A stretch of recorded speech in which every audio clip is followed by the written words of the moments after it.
want to talk a little bit about gun culture, a typical gun owner, some of the traits, beliefs, behaviors, and activities of gun owners.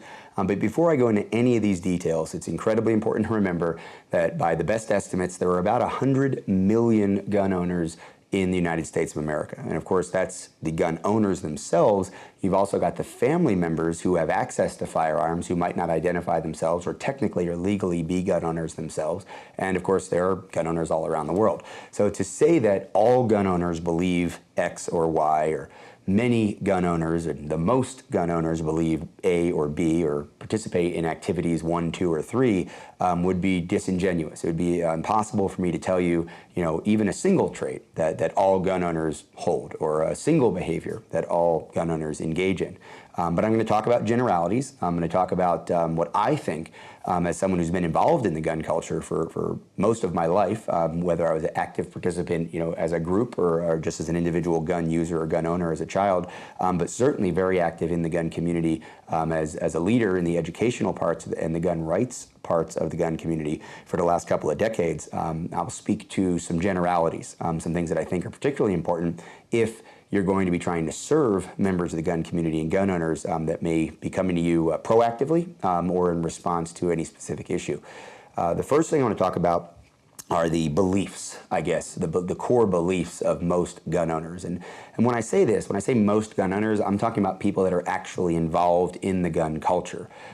When you think about the gun culture in the U.S., I want you to think about car culture in the U.S. Certainly around the world, the United States of America is known as being a very automotive-centric social structure. We all have cars, we all drive cars, and while that may not be technically true, the fact is that the vast majority of Americans do rely on automobiles for transportation needs, not just recreation, not just collecting them, but really for needs, for getting supplies to and from their house, for getting to and from work, for taking their kids to and from school, even if it's a bus. We don't have a lot of centralized small communities where kids are just walking back and forth to school.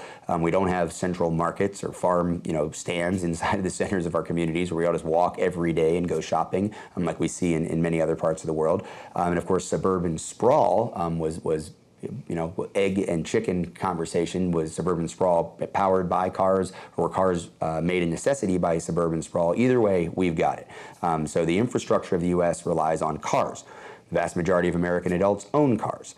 Some people are really into their cars, right? Some people collect cars. Some people have garages full of cars, and we have a bunch of cars up on blocks in their front yard that one day they'll get running again or they'll restore. Other people just have one car and they love that car. They take incredible care of it. They keep it clean. They wax it. They paint it. They just maintain it themselves. They change the oil, they change the tires, they do everything with that vehicle. It's part of their life on a daily, minute-by-minute basis. It's in their mind. They have pictures of it, up around their house. But for a lot of other people, the car is just a tool. It's just something they have because they need one, and it's something that they maintain only as much as they need to. And they use it just to get back and forth to work, or to take their kids to soccer practice, or to pick up the groceries. But the car culture of the U.S. Is a thing. Not everybody who has a car is into it, but many people who have a certain type of vehicle, for example, maybe it's brand allegiance, Chevy versus Ford. Inside of the gun community, we have that, right? We have Glock versus Smith & Wesson, or Remington versus Mossberg, if you're into shotguns. So there's a lot of different cliques that involve inside of the gun community, and there's a lot of cliques inside of the car community. Maybe even the type of car matters, right? So someone's really into trucks, another person's really into sports cars, one person's really into off-roading, another person is into luxury and just wants to be comfortable in their car and then collects, BMWs and Mercedes. Same thing with guns. We might have someone who's really into hunting, someone who's really into competition, or somebody who just owns a gun as a defensive tool. And all they care about is that it will work when they need it. So that comparison between car culture and gun culture, probably really important to keep in mind. You may be really into your car, you may be really into motorcycles, you may be really into trucks. Your clients may not be. It doesn't mean that you can't help them, doesn't mean you can't treat them, doesn't mean you can't understand whatever hobby they're into. Really works the same way with guns. Maybe they're really into motorcycles and you would never throw a leg over one. You think they're a nuisance, you think they're loud, you think the kinds of people that ride motorcycles probably aren't the kind of people you want to hang out with. But they're out there, and they may be your clients, they may be people in your community, they may be your friends and family. And understanding them is probably important if you're going to serve them, or just try to get along with them. So when we think about gun culture, we're thinking about car culture in the same way. And we're going to go into the beliefs. You know, what kind of things do people who are into guns generally believe in? What kind of values do they hold? I think one of the important things that really comes up right away is this idea of individual rights, not collective rights. In other words, each one of us as an individual has the freedom to have some privacy. Each one of us should have the freedom to be able to speak our minds in public, not have to talk in whispers or hide our true feelings about things. We all have a right to vote for our representatives in government. A right to vote not only for the representatives who are going to make some important political decisions, but maybe even a right to vote on individual issues in referendums, things like that. So the right to keep and bear arms is enumerated in our Constitution. It is the Second Amendment. I think that's important. People can say, well, that was a different time and our founders were of a different mindset. And people will point out that not everyone who those rights, everyone who lived in America or even under the United States of America once our country was formed was entitled to those rights. There were a lot of human beings, women that didn't have certain rights that men had. Property owners had certain rights that non-property owners had. Obviously, different races were treated differently in the U.S. at that time. So people can say that things have changed, but certainly our Constitution has also changed, and our rights have been expanded dramatically. Generally, we are more free today. The average person in America is more free today than they were in the 18th century. And to suggest that somehow that one amendment doesn't actually apply to individuals or should be restricted more than the other rights in our Bill of Rights that are enumerated in our Constitution really doesn't sit well with the average gun owner. That doesn't mean that they don't fill out their forms, doesn't mean they don't do the background checks. The vast majority of gun owners comply with laws that are there, the restrictions that are there, even if they don't think that they are generally fair, and they may actively politically fight against them and support candidates, for example, who want to see those restrictions removed. So understanding that cherishing of individual rights, the idea that as long as I'm not hurting you, you shouldn't worry about what I do. And it's interesting in the U.S. that many areas of freedom and rights are treated that way by a huge segment of the population that don't feel that way about gun rights. So, you know, the right to marry whoever you want, to spend time with whoever you want, to take whatever job you want, to live wherever you want in the country, all of those, drive whatever kind of car you want, dress however you want, hair however you want, whatever it is. Those kinds of things, everybody, I think, generally agrees they should be individually cherished and individually protected. The right to keep and bear arms is something that sometimes comes under attack, and we need to remember that in that way, at least, even if you may have a gun owner who's more conservative-minded in other ways, lifestyle issues, they definitely believe in this individual rights as the core of freedom, not a collective approach to rights. And I think that most gun owners, certainly the ones that I interact with on training ranges, the people that are leaders in the gun rights community, the people that are fighting for gun rights, the people that are working with us at Walk the Talk America or through any number of other organizations or projects to avoid negative outcomes, they believe in individual responsibilities. In other words, they believe in taking care of themselves. They believe that maybe not so much in like a welfare state, a nanny state, a situation where the government is supposed to keep you safe or the government is supposed to provide for you and your family, but where they are supposed to provide for themselves and their family. And of course, ultimately, that may mean providing protection for themselves or their family or those they care about or even their community. Or ultimately, as we know, under the Second Amendment, we may need to defend our country, our very freedom as a society, individually and with our individual tools, our individual firearms. So those rights and responsibilities being mixed together and both protected and acknowledged at the individual level, I think generally very important to firearms owners. And whether you agree with that or not, I think acknowledging the legitimacy of that opinion, whether it's sociologically or politically, the idea that that opinion has validity. It doesn't mean that we shouldn't cooperate with and be considerate of our neighbors. In fact, to me, it's part of it, right? That individual freedom that I have also incurs that individual responsibility that I have to not hurt other people, not present a danger to other people. And I think that's how most gun owners would look at it.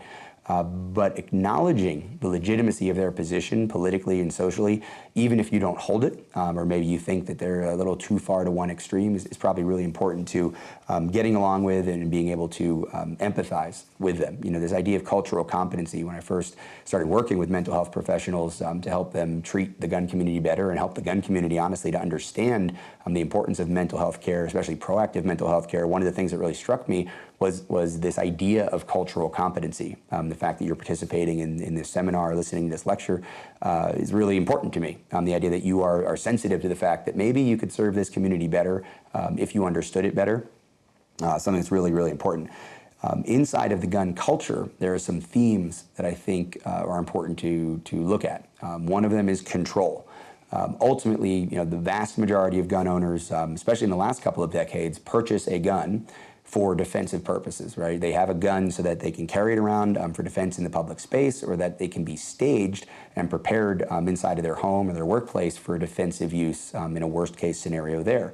And what that really comes down to is regaining control in a completely out of control situation. What represents more lack of control really than the idea that you could be sitting in your home watching a movie or eating a meal or asleep, and someone violates the perimeter, breaks into your home, a home invasion with violent intent to hurt you or your family. There isn't much less control that one could imagine in life, than someone hurting you or threatening to hurt you with a weapon, potentially inside of your own home when you thought everything was safe and secure. So having a firearm as part of your plan to regain control and to defeat that person's ability to hurt you, to stop them, either psychologically, to telling them that, that you will shoot them if you need to, if they don't stop whatever they're doing, leave the house, surrender, whatever it is you're trying to get them to do at that exact moment, or obviously the ability to use that tool to physically incapacitate them so that they can't hurt you. That regaining of control is incredibly important. So if we start thinking about, certain situations in the mental health world, perceiving a lack of control, whether it's because of perceptions, because of awareness, whether it's even neurological loss of control, motor skills loss of control that we might see, those kinds of things can be incredibly threatening to the basic component of the mentality of a gun owner, especially someone who has guns for defense. They're thinking they can really regain control of a terrorist attack at a mall or at an airport or in their community, out in the streets of their town, and yet here they are, maybe not even able to control themselves, or their own impulses, and they're having to go to someone and ask them for help with that. Could be a very obviously vulnerable time, undermining their very worldview. Because by being a gun owner and by having gone to classes and getting the permits that are necessary in some places, getting the holster, by carrying the gun, they are taking steps to prepare for these worst case scenarios. Again, terrorist attack, a home invasion, attempted kidnapping, violent robbery in their workplace. And they really believe, and in many cases rightfully so, that having that gun and having that training and having the awareness and a plan and the mindset will allow them to regain control. That preparation is valuable. So once again, in seeking mental health care, if what they're doing is proactive, mindfulness, or a therapy session or a screening that they're taking, if what they're doing is preparing for a time they recognize may come where they wouldn't be in control, of their impulses or their thoughts or their perceptions, then that's great. That's what we want. That's what we're trying to encourage inside of the gun community. But that needs to be seen as, and encouraged, I think, as true preparation for something that could happen that none of us want to happen, just like that violent home invasion, but that could happen because of an emotional or mental stressor or a physiological, neurological condition as well. That preparedness is incredibly important. Always remembering that it comes down, for the vast majority of gun owners, to defense. So we're preparing to defend ourselves when being attacked.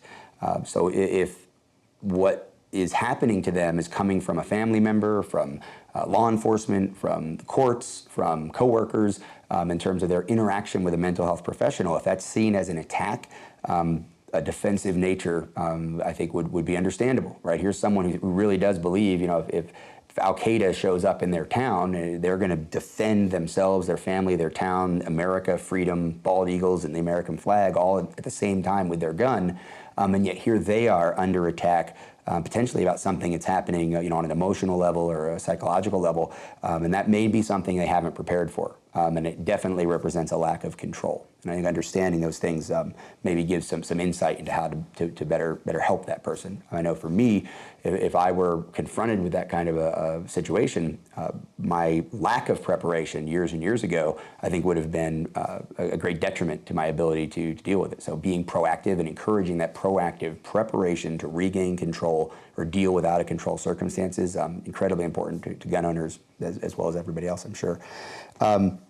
kind of stepping back into a more broader everyday issue, the activities. What kinds of things is a person doing with a gun?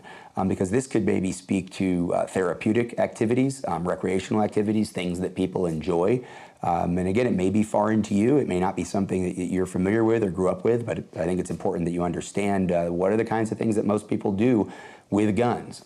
Traditionally, I think there's an approach or a mindset outside of the gun community that maybe hunting is one of the big things. It's certainly a thing that people do with guns, and I'm sure at a time in the past, certainly you go back a couple hundred years ago, owning a gun for sustenance hunting, putting meat into the bellies of your family certainly was a very, very common thing. It was one of the ways that firearms were used as a tool in an earlier age.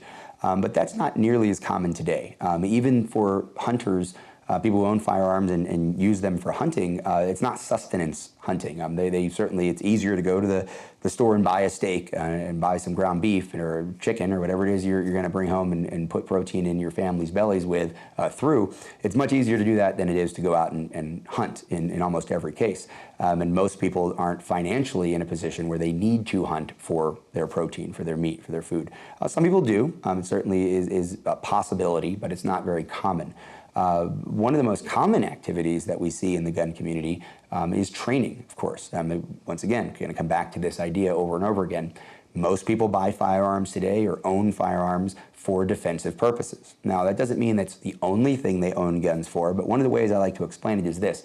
What's the last gun you're giving up? Is the last gun that you would give up if I'm not talking about the government taking it away, but I'm talking about, if you needed to sell all your guns, you were in a financial situation where you just needed to divest yourself of the guns, or for whatever reason, space, you're downsizing, getting rid of the big family house, you're an empty nester, you're going to move into an apartment, you get rid of the big safe, you got a smaller safe. Which guns are you going to keep? I think the last gun that most gun owners would part with is a gun that's intended for defensive purposes. It's not going to be their hunting gun. It's not going to be the gun they grew up with that's an heirloom. It's not going to be their grandfather's gun. It's probably not going to be a competition gun because that's the big thing they do with guns. It's going to be a defensive gun. So going to the range for practice and for training is a very common activity. Now, as an educator in the armed defense space, I'll tell you that a lot of people combine their training and their practice with recreation. They enjoy it. It almost becomes a hobby. But at the end of the day, they really believe, at least, that they're out there being better prepared or becoming better prepared or maintaining their skills to defend themselves or those they care about with that gun, whether it's a handgun, a rifle, or shotgun in some cases. Much like an armed professional, a police officer, or an armed security agent, a bodyguard, or a member of the military would go out and practice occasionally, maybe take a qualification course to get certified as being capable of carrying their gun professionally and being prepared to use it if they needed to as part of their job.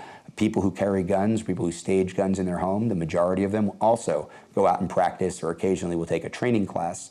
Sometimes that's required to get a permit or to renew a permit, but in most cases the training and the practice that's going on is voluntary because people understand that it's important and again in many cases enjoy it. So that's also something we need to talk about is for some people shooting is fun. Now, there's sort of a cliche that if you go to the range, you put a little .22 in somebody's hand, and you have them shoot a very easy to shoot gun, and they knock over a bowling pin or they knock over a soda can out at the range, they smile. They're proud of themselves. They feel like it's an accomplishment.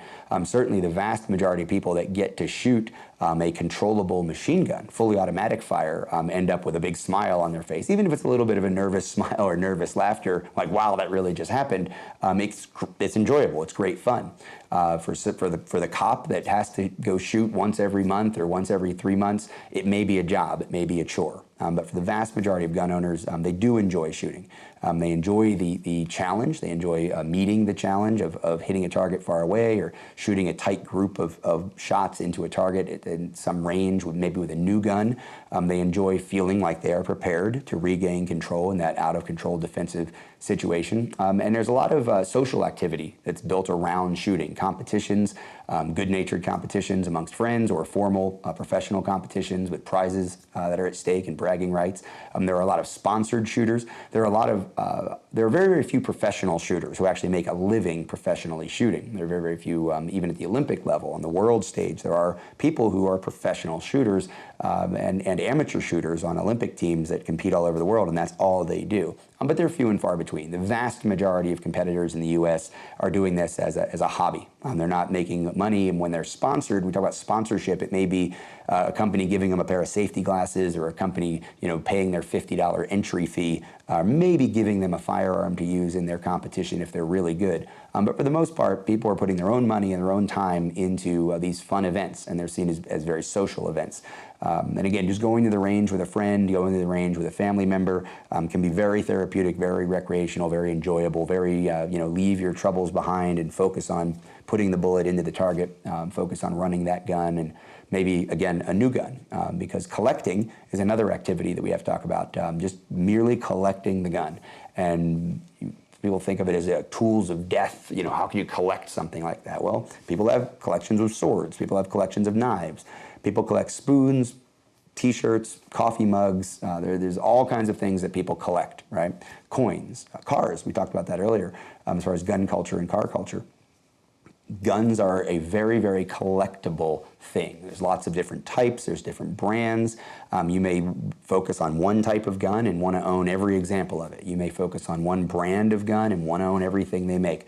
You may focus on guns that are specific for hunting, specific for long-range shooting, close-range shooting, or maybe antique guns. There are actually special licenses that individuals can get from the government called curio and relic licenses. And it's a type of federally licensed dealer license that an individual can get and sort of be treated like a dealer in terms of the way they can buy guns all around the country instead of only in their individual state. They have a federal background check done so that they don't have to do an instant check every time they procure one of these guns. But the types of guns that they're procuring are antiques. They're guns made before a certain time or that have some other specific historical or rare value to them. So you may have that kind of a collector, the antique curio relic gun collector, or you may have someone who only wants the latest, greatest modern guns that look like what the military is using, look like what the local law enforcement guys are using or something like that, but they're very much into it. And all the passions that come with collectors, understanding the nuances, understanding the value, the way they take care of their collection, all of those things go along with collecting. So hunting is there, recreational shooting, including the competition shooting, is there. Practicing and training for defense, and of course just that very simple activity of collecting guns. So when you hear about people having dozens of guns or maybe even hundreds of guns, it doesn't necessarily mean they're stockpiling an armory to be used against any group of people or any individual. It may just simply be the same as that coffee mug collection or the plate collection or the spoon collection that your grandmother had.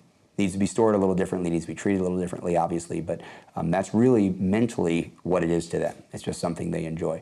So I hope that this conversation or this presentation gave you a little bit more understanding about the kinds of people who own guns, why they own guns, and what they're doing with those guns.